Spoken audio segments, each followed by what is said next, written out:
does a court deal with a breach of a parenting order? So parenting orders are important because it sets out who has the kids, who's responsible for the kids, who gets to see the kids, who makes decisions about the kids when a couple is separated or divorced. Now, this is a stressful time no matter how you look at it, because being away from your kids is really hard.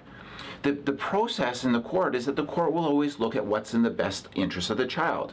And if there's an order in place to protect the child's best interest and both parents, then it takes a pretty serious look at when a parent decides to breach a parenting order. Often a parent, first thing to think about is, oh, contempt of court, I'm going to send them to jail.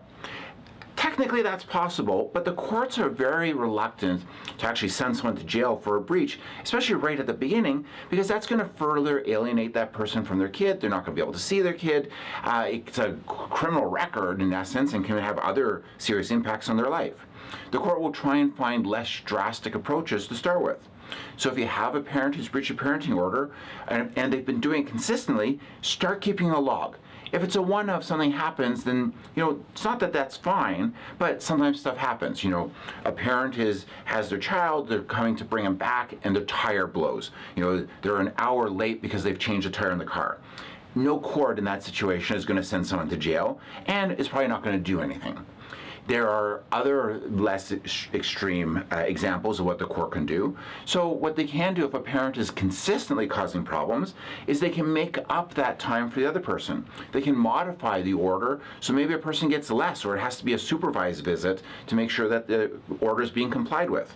They can also, in some instances, have monetary fines or court costs awarded against the person to further encourage them to follow the process. Because now, if a person has to go to court because someone is not following a court order, then a natural consequence would be for that person to have to pay more in court fees, including in more rare situations on a solicitor-client basis, meaning they're paying the full legal bill of the other person. Separating divorce is hard enough.